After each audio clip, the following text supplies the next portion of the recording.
ಇದ್ರ ಮಧ್ಯೆ ಇವತ್ತು ಅಧಿವೇಶನ ನಡೀತಾ ಇದ್ರು ಕೂಡ ಕಾಂಗ್ರೆಸ್ನಲ್ಲಿ ಅತೃಪ್ತ ಶಾಸಕರು ಅಂತ ಅನಿಸ್ಕೊಂಡವರು, ಅಂದ್ರೆ ಯಾರೆಲ್ಲ ಸಚಿವ ಸ್ಥಾನದಿಂದ ವಂಚಿತರಾದ್ರು ಅಂಥವರು ಅಸಮಾಧಾನವನ್ನ ವ್ಯಕ್ತಪಡಿಸ್ತಾ ಇದ್ದಾರೆ, ಗೈರು ಕೂಡ ಆಗಿದ್ದಾರೆ. ಇನ್ನು ಕೆಲವರು ಬಂದರೂ ಕೂಡ ಒಳಗಡೆ ಹೋಗಲಿಲ್ಲ. ಯಾರ್ಯಾರು ಬರಲಿಲ್ಲ ಇವತ್ತು ಅಂದ್ರೆ ಸಿದ್ದರಾಮಯ್ಯ ಅವರು, ಮಾಜಿ ಮುಖ್ಯಮಂತ್ರಿಗಳು, ವರುಣಾ ಕ್ಷೇತ್ರ. ಇನ್ನ ಹಂಪನಗೌಡ ಬಾದರ್ಲಿ ಅವರು ಬರಲಿಲ್ಲ, ಸಿಂಧನೂರು ಕ್ಷೇತ್ರದ ಶಾಸಕರು. ಇವರು ಕೂಡ ಇವತ್ತು ಸುಳಿಲಿಲ್ಲ ವಿಧಾನಸೌಧದ ಕಡೆಗೆ. ಆಕಾಂಕ್ಷಿಗಳಾಗಿದ್ರು ಸಚಿವ ಸ್ಥಾನ ಬೇಕು ಅಂತ, ಆದ್ರೆ ಸಿಗಲಿಲ್ಲ, ಹಿಂಗಾಗಿ ಬೇಸರಗೊಂಡಿದ್ದಾರೆ. ಇನ್ನ ಆರ್.ಬಿ. ತಿಮ್ಮಾಪುರ್ ಮುಧೋಳ ಕ್ಷೇತ್ರದ ಶಾಸಕರು, ಈ ಹಿಂದೆ ಕ್ಯಾಬಿನೆಟ್ನಲ್ಲಿ ಇದ್ದಂತವರು, ಈಗ ಸ್ಥಾನಮಾನ ಸಿಗಲಿಲ್ಲ ಅಂತ ಬೇಸರಗೊಂಡಿದ್ದಾರೆ. ಯಶವಂತರಾಯಗೌಡ ಪಾಟೀಲ್ರು ಇಂಡಿ ಶಾಸಕರು ಸಚಿವ ಸ್ಥಾನ ಸಿಗಲಿಲ್ಲ ಅಂತ ಮೊದಲೇ ಹೋಗಿ ರಾಜೀನಾಮೆ ಕೊಟ್ಟು ಬಂದ್ಬಿಟ್ರು. ಇವರು ಕೂಡ ಅಸಮಾಧಾನಗೊಂಡಿದ್ದಾರೆ. ಬಸವನ ಬಾಗೇವಾಡಿಯ ಶಿವಾನಂದ ಪಾಟೀಲ್ರು ಮಾಜಿ ಸಚಿವರು, ಖಂಡಿತವಾಗಿಯೂ ಸ್ಥಾನಮಾನ ಸಿಗುತ್ತೆ ಅನ್ನುವಂತ ನಿರೀಕ್ಷೆಯಲ್ಲಿದ್ರು, ಆದ್ರೆ ಇವರು ಕೂಡ ಇವತ್ತು ಕಾಣಲಿಲ್ಲ.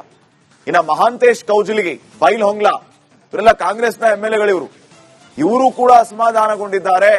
ಅತೃಪ್ತರೆಲ್ಲರೂ ಕೂಡ ಗೈರಾಗಿದ್ದಾರೆ. ಇನ್ನ ವಿಜಯನಗರದ ಎಂ ಕೃಷ್ಣಪ್ಪ ಅವರು ಅತೃಪ್ತರು. ಗೋವಿಂದರಾಜನಗರದ ಪ್ರಿಯಾ ಕೃಷ್ಣ ಅವರು ನಾಗರಬಾವಿ ಸರ್ಕಲ್ ಅಲ್ಲಿ ಸರ್ಕಾರದ ವಿರುದ್ಧ, ಡಿಕೆ ಶಿವಕುಮಾರ್ ವಿರುದ್ಧ, ಕಾಂಗ್ರೆಸ್ ಪಕ್ಷದ ವಿರುದ್ಧ, ಹೈಕಮಾಂಡ್ ವಿರುದ್ಧ ಧಿಕ್ಕಾರಗಳನ್ನ ಕೂಡಿ ಪ್ರತಿಭಟನೆಯನ್ನ ಮಾಡಿದ್ರು. ಡಿಕೆ ಶಿವಕುಮಾರ್ ಅವರು ಮನೆ ಹೋಗಿ ಸಮಾಧಾನ ಪಡಿಸುವಂತ ಕೆಲಸ ಆಯಿತು, ಆದಾಗ್ಯೂ ಕೂಡ ಅಸಮಾಧಾನ ಮುಂದುವರೆದಿದೆ. ಇನ್ನು ಹುಣಸೂರಿನ ಕೆ ವೆಂಕಟೇಶ್ ಅವರು ಬಂದಿಲ್ಲ. ಹೊಸದುರ್ಗದ ಗೋವಿಂದಪ್ಪ ಅವರು, ಇವರು ಕೂಡ ಅಸಮಾಧಾನಿತರಾಗಿದ್ದಾರೆ. ಸೊ ಈಗ ಇಷ್ಟೆಲ್ಲ ಜನರನ್ನ ನಾವೇನ್ ಹೇಳಿದ್ವಲ್ಲ, ಇವರೆಲ್ಲರೂ ಕೂಡ ಅಸಮಾಧಾನಗೊಂಡಂತವ್ರು. ಇನ್ನ ಎಷ್ಟೋ ಜನ ಬಂದರೂ ಕೂಡ ಒಳಗಡೆ ಹೋಗ್ಲಿಲ್ಲ. ನಾವು ಬರಲ್ಲ ರೀ, ನಮ್ಗೆ ಸಚಿವ ಸ್ಥಾನ ಕೊಡ್ಲಿಲ್ಲ, ಬಂದ್ ಏನ್ ಮಾಡೋಣ ಅನ್ನೋ ರೀತಿ ಅಸಮಾಧಾನ.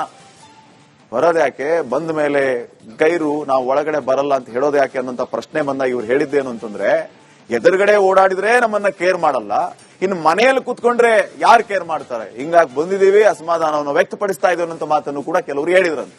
ನೆಕ್ಸ್ಟ್